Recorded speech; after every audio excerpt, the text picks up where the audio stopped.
Buenos Gracias, días. señor presidente. Muy buenos días, colegas legisladores. Bueno, es agradable poder empezar esta sesión reconociendo a ciudadanos valiosos que desde el anonimato logran cambiar vidas.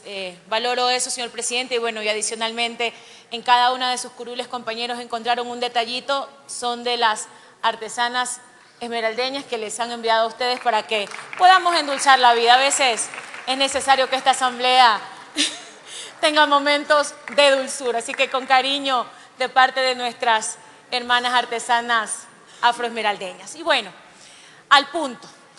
Luego de un proceso repleto de irregularidades, retrasos e incumplimientos de toda índole, el Instituto Nacional de Estadísticas y Censos presentó finalmente, el 21 de septiembre, los resultados del Censo de Población y Vivienda 2022. Y como era previsible, los resultados son genuinamente acordes con todo el proceso. Es decir, de una metodología atropellada, antitécnica y mediocre.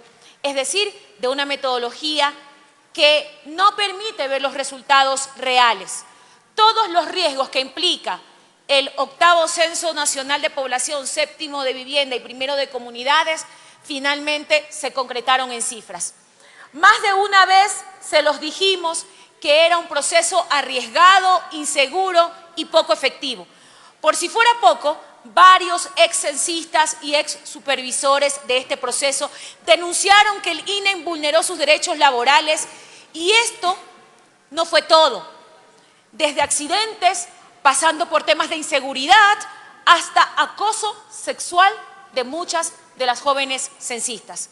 Sin embargo, para entrar en materia, y luego de esta engorrosa pero breve introducción, el riesgo más agudo del censo siempre tuvo que era la invisibilización social.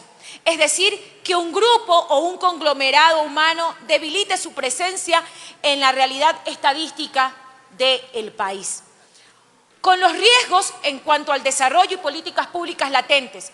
Y eso es lo que pasó, lógicamente. Antes de la muerte cruzada, desde mi despacho, 35 organizaciones afrodescendientes impulsaron justamente esta preocupación expresaron su preocupación por la falta de información y difusión de este proceso y por la amenaza de que sus derechos como afroecuatorianos se vean vulnerados. Para prevenir lo que ya había ocurrido en Colombia hace apenas 4 años, cuando de un tajo el DANEC, que vendría a ser el INEC en el Ecuador, reportó una población afrodescendiente del 30% menor a la arrojada en el 2005. Un reporte de 1.300.000 personas menos. Y como estaba anunciado tácitamente, aquí ha pasado exactamente lo mismo. En el censo del 2021, los afroecuatorianos constituíamos el 4,8% de la población. En el censo del 2010 éramos 7,2%. 13 años después, colegas legisladores, dicha cifra desciende a 4,9%, más allá de toda proyección lógica. O sea, según el INEC, volvemos a la proporción porcentual de hace 22 años atrás. Esto, colegas asambleístas, se llama etnocidio estadístico con todas sus letras. ¿Cómo explica el INE que en el 2001 la población afroecuatoriana haya sido de 600.000 personas, en el 2010 alrededor de 1.041.000 afroecuatorianos y que en el 2022 seamos apenas 830.000? Este último dato expresa una regresión poblacional tácita del 20,3% que corresponde a 211.552 afroecuatorianos respecto al censo del 2010, el cual generó una proyección para el 2020 del 9,8% que ascendería a 1.453.666 habitantes, presentando una regresión del 42,9% que corresponde a 623.659 habitantes. Es decir, desaparecieron de un plumazo 600.000 afrodescendientes del censo. ¿Cómo podemos quedarnos con los brazos cruzados ante este aberrante resultado estadístico. Si admitimos técnicamente que las cifras arrojadas por el INE son datos generales para toda la población, ¿por qué el impacto regresivo recae masivamente en el pueblo afroecuatoriano? ¿Por qué los datos de crecimiento poblacional no impactaron proporcionalmente en esta población? ¿Se hicieron mal los censos anteriores, acaso? No hubo un éxodo masivo particular ni una pandemia que afecte exclusivamente a los afrodescendientes. Tampoco hubo una guerra ni una catástrofe natural que haya mermado a nuestro pueblo. Entonces, no se sustenta por ningún lado el recorte de más de 600.000 habitantes. ¿Y qué fue lo que dijo el INE como explicación? Que los afros no estaban organizados, que muchos se autoidentificaron como mestizos. O sea, en los censos anteriores, en el del 2001 y el del 2010, sí nos autoidentificamos como afros y ahora, por el azar del destino, decidimos identificarnos como mestizos. Esa clase de explicaciones que las personas que dirigen esa institución siempre esgrimieron para justificar su mediocridad y la inoperancia.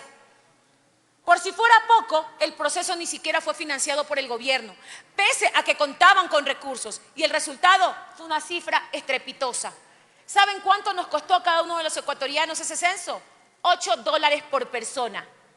En lo que costó, más de lo que costó procesos similares llevados en Argentina y Brasil, pese a que esos países tienen mayor densidad poblacional. Sin embargo, el INE nunca pudo justificar por qué adquirió una millonaria deuda con el Banco Mundial para llevar a cabo este atropellado censo. 80 millones de dólares que todavía no sabemos dónde están.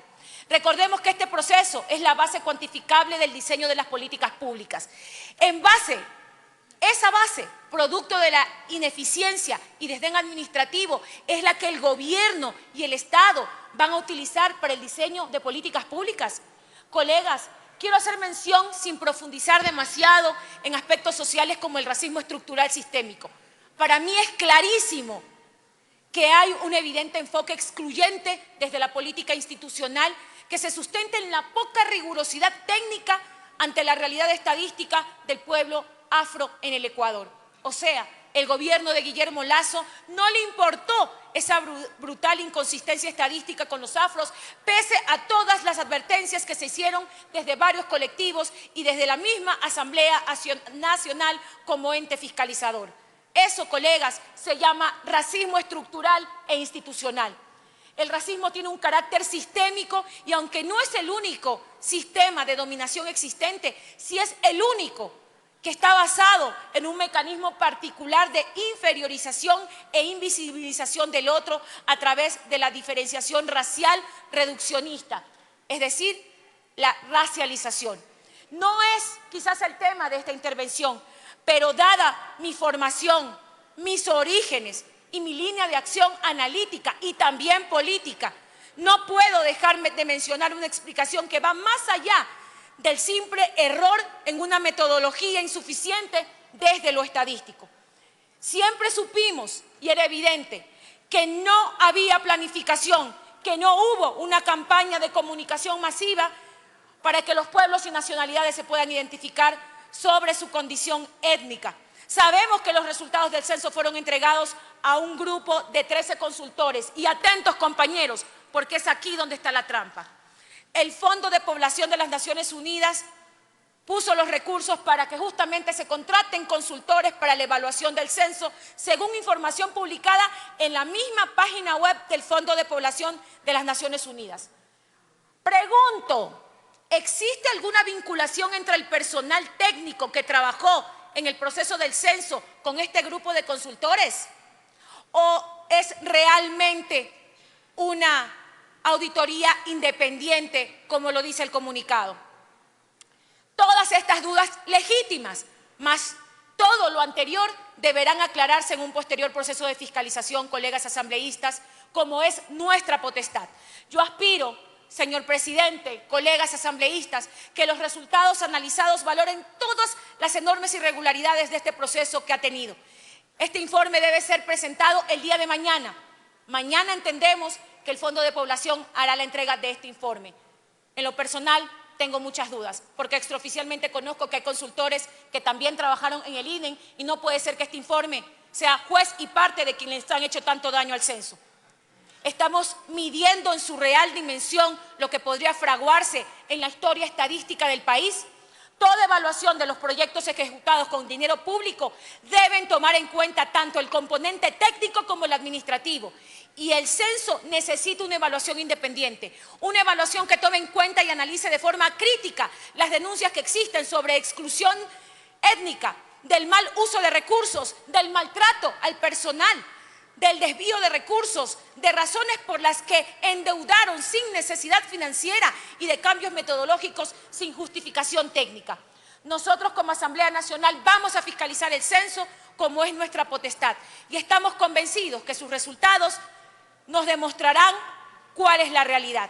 Hoy, colegas asambleístas, en base a los pedidos de decenas de organizaciones, no solamente organizaciones afrodescendientes, hoy nos han hecho llegar un comunicado organizaciones de la sociedad civil que también están pidiendo que la Asamblea Nacional tome cartas en el asunto y pidamos la evaluación de este censo.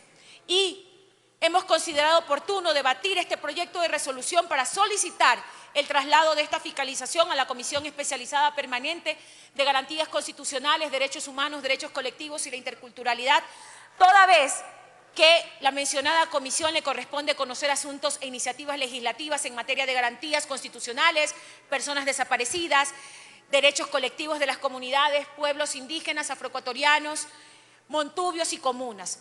Y con el enfoque que he mencionado, permite que hagamos este traslado de la fiscalización en virtud que la comisión que presido tiene la obligación jurídica de fiscalizar los derechos colectivos y la interculturalidad.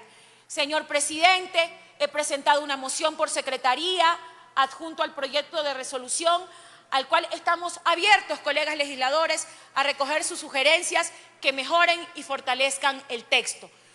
Cuando usted considere conveniente se puede poner a votación y espero, compañeros, que más allá de una demanda de un pueblo como el pueblo afroecuatoriano, entendamos que muchos de ustedes no fueron censados. Esta resolución en el periodo anterior fue votada hasta por los mismos asambleístas del gobierno de Guillermo Lasso, porque saben que aquí hay un problema que esta asamblea no le puede dar la espalda y que tenemos que fiscalizar. Muchísimas gracias. Escuchamos